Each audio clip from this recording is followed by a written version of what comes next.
We are talking about computer memories. आज हम computer memories पढ़ने जा रहे हैं। सो कंप्यूटर मेमोरीज में हम लोगों ने बहुत सारी टाइप की सुनी होगी। कंप्यूटर मेमोरी ये होती है, कंप्यूटर मेमोरी ये होती है, बट हमने सुनी भी है और हमने पढ़ी भी है। बट उन सब का जो निचोड़ है वो हम जो पढ़ने जा रहे हैं वो कंप्यूटर मेमोरी है, types of computer memory. Let's talk about computer memory. First जो हमारी कंप्यूटर मेमोरी होती है वो हमारी प्राइमरी मेमोरी होती है। कौन सी होती है? Primary memory. अब प्राइमरी मेमोरी की बात की जाए तो जो प्राइमरी मेमोरी होती है वो वोलेटाइल होती है। यानी कि वोलेटाइल और प्राइमरी मेमोरी में आप थोड़ा कंफ्यूज हो रहे होंगे। दैट कॉल्ड मेन्स, ठीक है, मेन मेमोरी होती है। यानी कि आप कह सकते हो ये टेम्पररी मेमोरी होती है। कौन सी मेमोरी होती है? Temporary memory. टेम्पररी मेमोरी जैसे कि हम सब लोग जानते हैं, टेम्पररी मेमोरी में कोई भी चीज परमानेंट नहीं होती। तो टेम्पररी मेमोरी के कुछ हिस्से होते हैं। टेम्पररी मेमोरी के हिस्से के बारे में बात करते हैं। Let's talk about temporary memory. Temporary memory की जो पहला पार्ट है वो होती है हमारी रोम। जो हमारी रोम है वो क्या है? हमारी परमानेंट मेमोरी है, जिसको कि हम कंप्यूटर लैंग्वेज में कहते हैं नॉन वोलेटाइल। क्या कहते हैं? Non volatile. अब जो नॉन वोलेटाइल मेमोरी होती है उसके भी कुछ पार्ट्स होते हैं। जो पहला पार्ट है वो हमारा कौन सा है? PROM, programmable read only memory. कौन सा है? Programmable read only memory. इसमें क्या होता है? केवल प्रोग्राम हो सकता है, इरेज नहीं किया जा सकता। अब जो प्रोग्राम हो सकता है उसके कुछ बेनिफिट ये है कि प्रोग्राम हो सकता है, किया जा सकता है, चल भी सकता है, मगर उसको इरेज नहीं किया जा सकता। बस उसको देखते हुए जो हमारे साइंटिस्ट थे उन्होंने कुछ सेकेंडरी जो दूसरी मेमोरी बनाई वो हमारी कौन सी थी? EPROM, यानी कि electronically erasable programmable read only memory. Electronically erase कर सकते थे और प्रोग्राम भी कर सकते थे इस वाली मेमोरी में। इसको हम रीड ओनली मेमोरी भी कहते हैं। Just here we know about read only memory. इसको हम रीड ओनली मेमोरी भी कहते हैं। Electronically erasable programmable read only memory भी हम कहते हैं, क्योंकि ये इलेक्ट्रॉनिक के थ्रू क्या होती है? इरेज हो सकती है। ओके, सो ये इरेज हो सकती है। नाउ EPROM है जो है electronically erasable programmable read only memory है। इसमें क्या हो सकता है? इलेक्ट्रॉनिक के थ्रू आप इरेज भी कर सकते हो। ओके, इलेक्ट्रॉनिक के थ्रू आप इरेज भी कर सकते हो, प्रोग्राम भी कर सकते हो इस वाली मेमोरी में। तो यानी कि हम इरेज भी कर सकते हैं, प्रोग्राम भी कर सकते हैं। और इसको साइंटिस्ट ने बनाया ही इसलिए था कि जो मिडिल क्लास पर्सन है वो उसको अफोर्ड कर सके, क्योंकि जो इससे पहले बनी थी वो थोड़ी कॉस्टली भी थी और ना तो हम उनमें इरेज कर सकते थे। जो फर्स्ट वाली मेमोरी है PROM, इसमें केवल प्रोग्राम कर सकते थे हम, और जो दूसरी वाली में इसमें केवल हम इरेज कर सकते थे, जो कि इरेज करने का तरीका भी काफी कॉस्टली था। अब इसमें क्या हुआ कि इलेक्ट्रॉनिक के थ्रू इसमें इरेज आ गया, क्योंकि इलेक्ट्रिसिटी क्या है? हर किसी के घर पे इजीली अवेलेबल है और अफोर्ड भी कर सकते हैं हम उसको, और इरेज भी कर सकते हैं हम इसमें, प्रोग्राम भी कर सकते हैं, दोनों काम कर सकते हैं। और साइंटिस्ट ने इसको इस तरीके से ही बनाया कि ये इरेज भी हो सकती है और प्रोग्राम भी हो सकती है। और जो उसकी कॉस्ट है, जो उसकी कॉस्ट है वो भी काफी चीप रखी गई, इसीलिए ताकि मिडिल क्लास पर्सन इसको खरीद सके। Now come to second, here we call RAM. RAM का काम क्या होता है? रैम का काम ये होता है इसको स्पीड देना कंप्यूटर को। जैसे कि हमारा कंप्यूटर तब चलता है, हमारे कंप्यूटर में बहुत सारा डाटा पड़ा हुआ होता है। सपोज दैट 20 GB हो सकता है, 30 GB हो सकता है, मोर देन हो सकता है 100 GB भी हो सकता है। Let's talk about here. So जो रैम का काम होता है, रैंडम एक्सेस मेमोरी होता है, किसी भी चीज को रैंडमली एक्सेस कराना, यानी कि रैंडमली किसी भी चीज को खोलना। तब आप अपने कंप्यूटर पे, डेस्कटॉप पे किसी भी चीज को खोलने जाते हो तो आप क्विकली किसी भी चीज को खोलते हो। किसके थ्रू खोलते हो? रैम के through. Now RAM, let's talk about जो हमारी रैम होती है वो रैम कौन सा पार्ट होती है? वोलेटाइल होती है। प्राइमरी मेमोरी का ही पार्ट है, बट जो प्राइमरी मेमोरी का पार्ट है ये कौन सा पार्ट है? ये वोलेटाइल है। ये टेम्पररी मेमोरी है, ये हमारी परमानेंट ही होती है। तो प्राइमरी मेमोरी के दो पार्ट होते हैं। प्राइमरी मेमोरी के जो दो पार्ट होते हैं वो कौन से होते हैं? रोम जो कि हमारी परमानेंट होती है, जिसको हम नॉन वोलेटाइल भी कहते हैं, और जो कि रैम है वो टेम्पररी है, और टेम्पररी को हम क्या कहते हैं? वोलेटाइल कहते हैं। एक बात ध्यान रखना। Now let's move to next. S जो रैम है स्टैटिकली रैंडम एक्सेस मेमोरी थी, और इसका वर्क क्या होता था? इसका वर्क ये होता था, रैंडमली स्ट्रेटेजिकली किसी भी चीज को एक प्लान के तहत किसी भी चीज को अंजाम देना, यानी कि एक प्लान बनाना शुरू से ही। जैसे कि हम सुबह से हम क्या करते हैं, सुबह हम उठ के 5 बजे उठते हैं, फिर 8 बजे में खाना खाना है, फिर 10 बजे 10 से हमें 12 पढ़ाई करनी है, उसके बाद फिर हमें थोड़ा रेस्ट लेना है, उसके बाद फिर हमें पढ़ाई करनी है, क्योंकि ये एक प्लान हो गया है।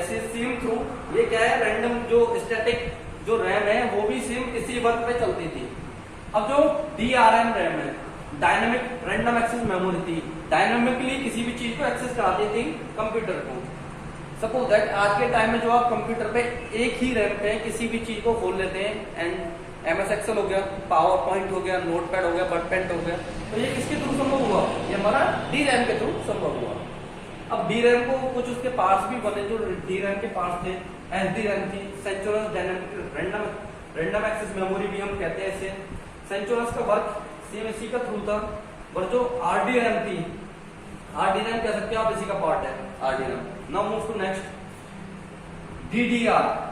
DDR जो रैम है वो हमारी आज के टाइम की सबसे इंपॉर्टेंट रैम थी, इंपॉर्टेंट रैम चल रही है। Now come to topic DDR। जो DDR को हम क्या कहते हैं, कंप्यूटर लैंग्वेज में हम SDRAM भी कहते हैं, क्योंकि ये क्या करती थी, ये उसी डायनेमिक वर्क को वर्क करती थी और डायनेमिक चीजों को ही फॉलो करती थी। डायनेमिक में ये था, कुछ आप कह सकते हो समझ में नहीं आता था, बट क्या है, वर्क हमारा इजी हो गया। एक ही टाइम में पहले क्या होता था, जो उस टाइम में चलती थी, जैसे कि SRAM होगी, तो उस टाइम में क्या होता था कि केवल आप एक रैम पे एक ही चीज बोल सकते हो, या आप ज्यादा वर्क नहीं कर सकते। ओके, सो कुछ इनके ये लॉसेस थे, और RDRAM जैसे कि DRAM है, इसके ये कुछ हमारे प्रॉफिट थे कि एक टाइम में हम बहुत सारे वर्क कर सकते हैं। Now move to next, DDR1। इसकी क्या फुल फॉर्म है, इसकी फुल फॉर्म है डबल डाटा रेट, जो इसकी फुल फॉर्म है डबल डाटा रेट। अब डबल डाटा रेट को हम जो कंप्यूटर लैंग्वेज जो हमारे साइंटिस्ट थे वो उसको कुछ इस नाम से बुलाते थे, SDRAM से। इसका नाम तो था DDR, बट इसको जो हमारे कंप्यूटर साइंटिस्ट थे वो किस नाम से बुलाते थे, SDRAM से। अब जो DDR1 का फर्स्ट वर्जन आया, फर्स्ट वर्जन जो आया था double data rate. Double data rate में हमारा कुछ इस तरीके का वर्क होता था। सपोज दैट आप 10 किलो वेट उठा सकते हो, 10 किलो वेट उठा सकते हो, एक साथ उठाओगे तो हैवी भी लगेगा। बस सपोज दैट अगर आप उसको 5 किलो इस हाथ में और 5 किलो इस हाथ में बांट दिया जाए तो आपके लिए भी इजी रहेगा और कैरी करने के लिए भी इजी रहेगा। तो इसी तरीके से हमारा जो कंप्यूटर है वर्क करता है। कंप्यूटर हमारा वर्क करता है डबल डाटा रेट पे। जैसे कि हमारी बाइनरी होती है, बाइनरी हमारी 2 डिजिट्स पे चलती है। जो डिजिट्स होती हैं 2 डिजिट्स होती हैं, पहली कौन सी होती है 0 और दूसरी कौन सी होती है 1। उसी वर्क पे हमारी DDR वर्क करती है। DDR डबल डाटा रेट पे ही चलती है, जैसे कि 0 इधर हो गया और 1 इधर हो गया। नाउ सेकंड जो DDR2 है, DDR2 है, मैं आपको बता दूं कि जो DDR1 है, नाउअडेज DDR1 जो है वो हमारी कौन मतलब जा चुकी है मार्केट से लगभग, बट जो DDR2 और DDR3 है, DDR2 है जो DDR3 है वो हमारे आजकल की कंप्यूटर्स में चल रही है। बट जो DDR2 है इसका भी आप कह सकते हो टाइम जा चुका है, क्योंकि आजकल हम जो देख रहे हैं हमारे जो मोबाइल्स आ रहे हैं, जैसे कि मान लो Redmi Note 8 हो गया या हमारा कोई भी मोबाइल हो गया, तो उनमें कौन सी चल रही है, वो DDR3 चल रही है और DDR4 नाउअडेज जो हमारे अब जो मोबाइल चल रहे हैं और जो आने वाले हैं उनमें DDR4 यूज हो रही है। ओके, तो DDR3 जो हम लोग यूज करते थे अब वो नॉर्मल कंप्यूटर्स में यूज हो रही है। जैसे कि हमने 1 टेराबाइट का एक कंप्यूटर लिया, आफ्टर दैट उसमें क्या किया हमने उसमें 4 GB की रैम डलवा दी, तो उसमें DDR3 यूज होती है। नाउ मूव टू नेक्स्ट, जो हमारे हाईली ग्राफिकल सॉफ्टवेयर जो आते हैं कंप्यूटर्स में, उसमें कौन सी रैम यूज होती है, उसमें रैम यूज होती है DDR4। कौन सी रैम यूज होती है, DDR4। अब जो DDR4 जो रैम यूज होती है उसमें काफी लोड भी होता है। जैसे कि हम सॉफ्टवेयर होते हैं, जैसे मान लो एप्पल के जो सॉफ्टवेयर होते हैं जो DDR4 को यूज करते हैं, वो हाईली ग्राफिकल सॉफ्टवेयर होते हैं। जैसे कि शादी वगैरह के लिए आपने देखा होगा, नॉर्मल कंप्यूटर्स में वो नहीं चल सकते, क्योंकि उनमें क्या होती है, हाईली ग्राफिक्स होती है, एनिमेशन होता है, तो उन सबको सपोर्ट कौन सी रैम करती है, DDR4। अब जो उससे लो होती है वो कौन सी करती है, DDR3। जैसे कि आप देख सकते हो आजकल के जो हम लोग छोटे मोटे एडिटर जो वर्क करते हैं, सपोज दैट फिल्मिंग हो रहा हो गया, या आप अन्य को भी यूज कर सकते हो। Now move to next,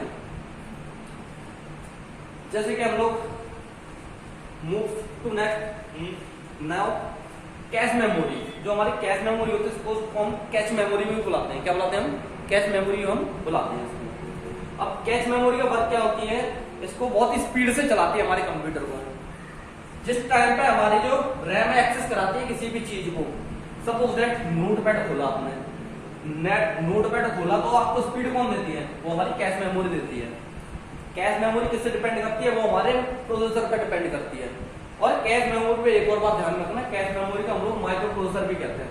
okay, क्या कहते हैं? माइक्रो प्रोसेसर भी कहते हैं। और जो इसकी स्पीड होती है वो हमारी कुछ आप कह सकते हो माइक्रो सेकंड की जितनी स्पीड होती है, नैनो सेकंड उससे भी ज्यादा इसकी स्पीड होती है। ओके, कितनी होती है?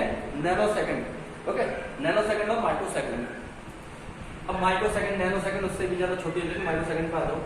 नाउ वर्क हियर, अब जो कंप्यूटर की हमारी स्पीड होती है, जो सारी चीजें वर्क एक्सेस कराती है, उस टाइम पे तीनों का ही वर्क होता है। जैसे फॉर एग्जांपल आपका कंप्यूटर तब स्टार्ट होता है तो उस टाइम पे क्या होता है, आपका जो डाटा पड़ा हुआ होता है कंप्यूटर में। जैसे कि हम लोग सुबह उठते हैं तो सुबह हम लोग उठते हैं, उस टाइम पे क्या सोचते हैं, काफी हमारे दिमाग में डाटा पड़ा हुआ होता है। सुबह हम उठते हैं, आराम से बैठते हैं, तब हमारे दिमाग में डाटा लोड होता है। ऐसा तो नहीं है कि आप सुबह उठे और अचानक से काम करने लगते हैं, कितना मिनट, सेकेंड्स, तो इतना टाइम तो नहीं लगता। हमें भी अपना टाइम लगता है कि हम अपना डाटा सुबह उठते हैं, अपना दिमाग वगैरह होता है, सारी चीज नॉर्मलाइज होने में उसको टाइम लगता है। So that we call time. अब टाइम पूरी प्रोसेस वगैरह होने में और उसको डाटा लोड करने में, अब आते हैं हम कंप्यूटर पे। अब हम जो कंप्यूटर पे आते हैं, जिस टाइम हम कंप्यूटर ऑन करते हैं, जितना भी आपकी विंडो वगैरह ऑन होती है, उस टाइम पे जो हमारी सारी चीजों को एक्सेस जाने की स्पीड देती है वो कौन देती है? रैम देती है। सारी चीजों को रैंडमली एक्सेस कराती है किसी भी चीज को। और जो कैश मेमोरी होती है, कैश मेमोरी क्या करती है, उसको कैश मेमोरी उसको लाइटली स्पीड देती है। ओके, लाइटली स्पीड से वो सपोर्ट करती है सारी चीजों को। और ये आपको जो कैश मेमोरी है, कैश मेमोरी आपको कभी भी 100 MB से ज्यादा नहीं मिलेगी किसी भी कंप्यूटर में। कितनी MB से ज्यादा? 100 MB से ज्यादा नहीं मिलेगी। ओके, और ये तब हम जो कंप्यूटर, तब हम विंडो डालते हैं, उसी के साथ में ये क्रिएट हो जाती है हमारी जो कैश मेमोरी होती है। इसको मेरी तो थोड़ी प्रोनाउंसिएशन प्रॉब्लम है, ओके, तो don't be mind that, but हम इसको कंप्यूटर लैंग्वेज में क्या कहते हैं? कैश मेमोरी कहते हैं। क्या कहते हैं? Cache memory. Now move to next, secondary memory. Secondary memory को हम क्या कहते हैं? नॉन वॉलेटाइल भी कहते हैं। क्या कहते हैं? Non volatile. अब जो नॉन वॉलेटाइल होती है, इसका एक्सटर्नल भी पार्ट होते हैं। जैसे आप लोगों ने सुना होगा hard disk drive. Hard disk drive होती है, वो हम कुछ बाहर से भी इसमें इंस्टॉल कर सकते हैं ना। पेन ड्राइव जो होती है, पेन ड्राइव भी हम इसमें लगा सकते हैं, तो इसको हम सेकेंडरी को हम एक्सटर्नल भी कहते हैं, और इसको हम परमानेंट भी कहते हैं। क्या कहते हैं? परमानेंट भी हम लोग कहते हैं। ओके, परमानेंट भी हम लोग कहते हैं। Okay, clear? यस, तो परमानेंट भी हम लोग इसे कहते हैं। यस, परमानेंट भी हम लोग इसे कहते हैं। अब जो परमानेंट होती है, परमानेंट तो परमानेंट होती है, अब किसी भी चीज को उसमें रखोगे तो वो परमानेंटली उसमें सेव होगी। अब दूसरी बात, वॉलेटाइल में हमारी दो जगह होती है।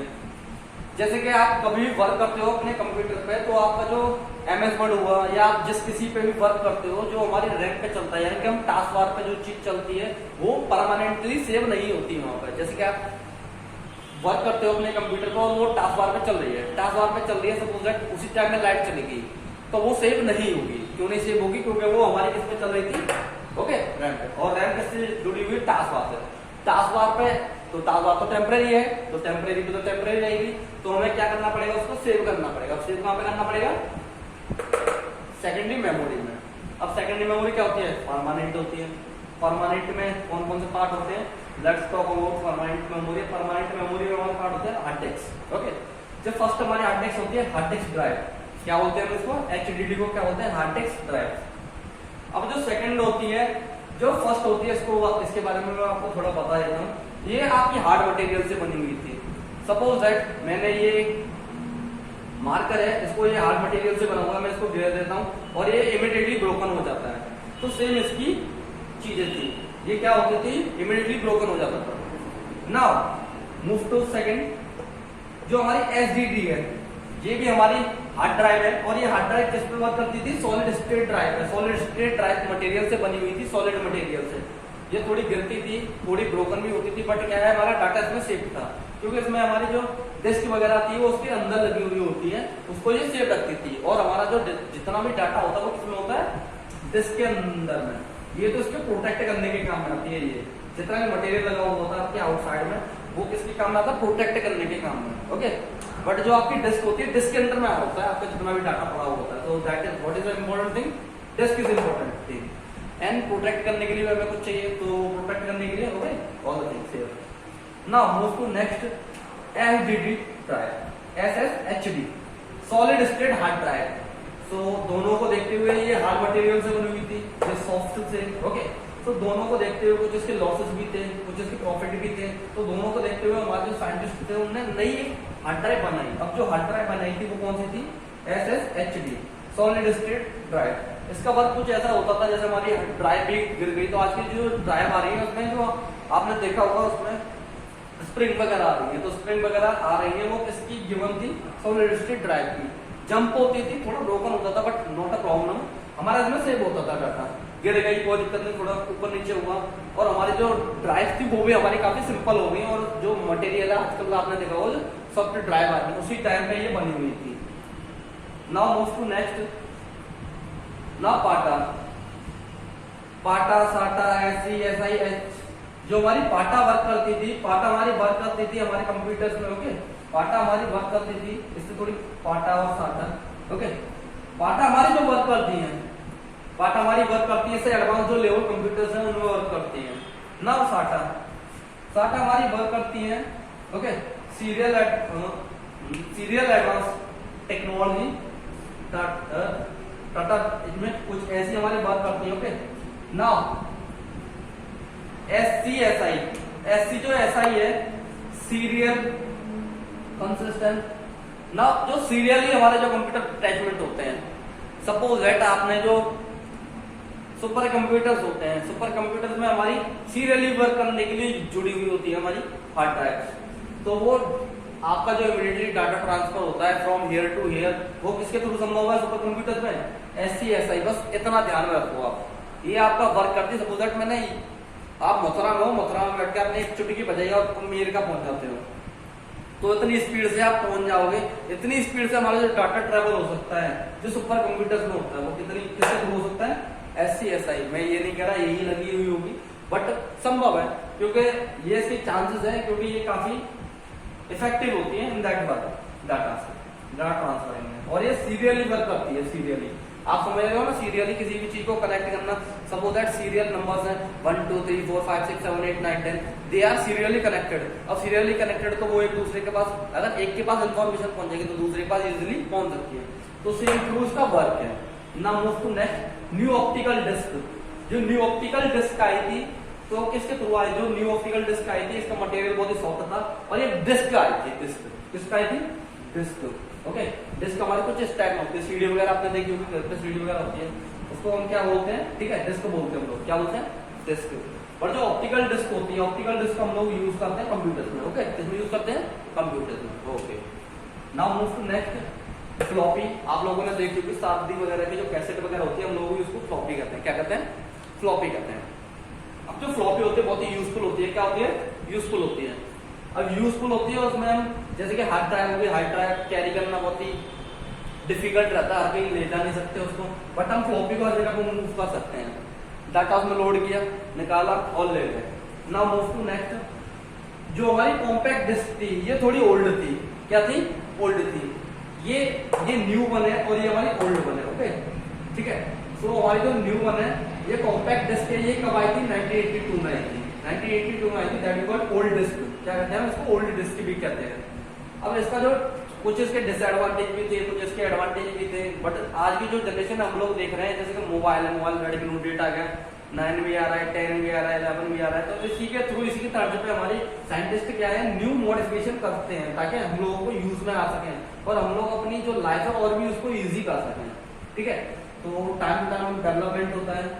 नाउ मूव टू नेक्स्ट, जो ऑप्टिकल डिस्क है, इसी के तर्ज पे हमारी जो ऑप्टिकल डिस्क है वो बनाई गई ताकि जो हम अपना जो डाटा होता है उसको ले जा सके कहीं भी जगह पे, किसी भी जगह पे। और उसका जो साइज था इन हेयर, आप कह सकते हो हमारी जो फ्लॉपी थी, फ्लॉपी और हेयर, ठीक है। हमारी आपने देखी होगी सीडी वगैरह की, जो हमारी कैसेट वगैरह होती थी पहले, जो हम शादी वगैरह देखते थे, उसकी कुछ शादी की सीडी वगैरह कुछ ऐसी आती थी, ओके ना। फ्लॉपी कैसे होगी, फ्लॉपी हमारी कुछ इस टाइप में होगी, कितना स्पेस कैप्चर कर रही है, काफी स्पेस कैप्चर कर रही है, बट हियर हमारा स्पेस काफी लो हो गया, ओके, काफी रिड्यूस हो गया।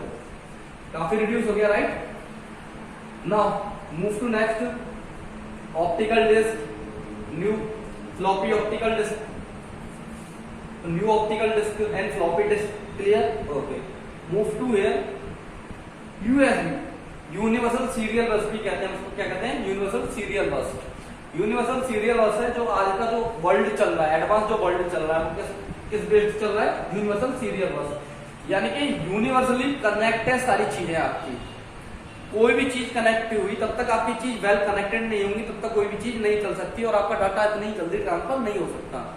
बट हमारे जो यूएसबी है, हम उसी बेस पे हम बनाई गई थी यूनिवर्सल सीरियल बस, okay. So universal serial bus है, हमारा जो डाटा होता है वो वेल कनेक्टेड होता है और उससे क्या होता है, बहुत ही जल्दी ट्रांसफर होता है, ओके। बहुत जल्दी ट्रांसफर होता है और बहुत जल्दी कनेक्ट करने के काम में आती है किसी भी चीज को, चाहे तो वो आपकी कीबोर्ड हुई, कंप्यूटर जो कीबोर्ड हम कनेक्ट करते हैं सीपीयू से, वो उसको किसके थ्रू करते हो आप, यूएसबी के, ओके। यूएसबी यानी कि सीरियल, यूनिवर्सल सीरियल बस, ओके। तो यूनिवर्सल सीरियल बस, इसको हम फ्लैश ड्राइव भी बोलते हैं, ओके। फ्लैश ड्राइव अटैच करने के काम में आती है, क्या करने के काम में आती है, फ्लैश ड्राइव। फ्लैश ड्राइव का एग्जांपल है हमारा pen drive, okay. Pen drive, कहीं भी हम लोग जाते हैं, पेन ड्राइव इजिली वर्क जो हमारा डाटा होता है उसको हम सेव करने के काम में आता है, जैसे कि from one place to another place move करने के काम में आता है हमारा जो पेन ड्राइव है।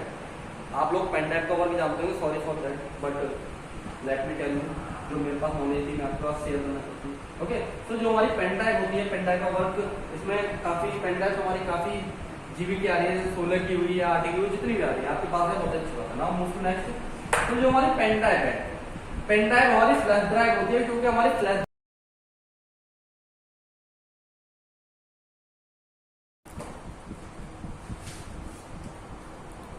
तो एवरीवन प्लीज टेल मी, जो मेरी ये वीडियो थी, ये हमारी पहली वीडियो है, और इस वीडियो को प्लीज मुझे शेयर करके और कमेंट करके मुझे जरूर बताएं कि ये वीडियो में मेरी क्या कमी है और मुझे किस तरीके से वीडियो बनानी चाहिए, क्योंकि मेरी पहली वीडियो है, मुझे कोई एक्सपीरियंस नहीं है वीडियो बनाने का और यूट्यूब पे डालने का, okay. So please tell me कि ये वीडियो मुझे कैसी लगी, आपको कैसी लगी, ओके। सो शेयर करें, कमेंट करें और लाइक जरूर करें, ओके। Thank you everyone.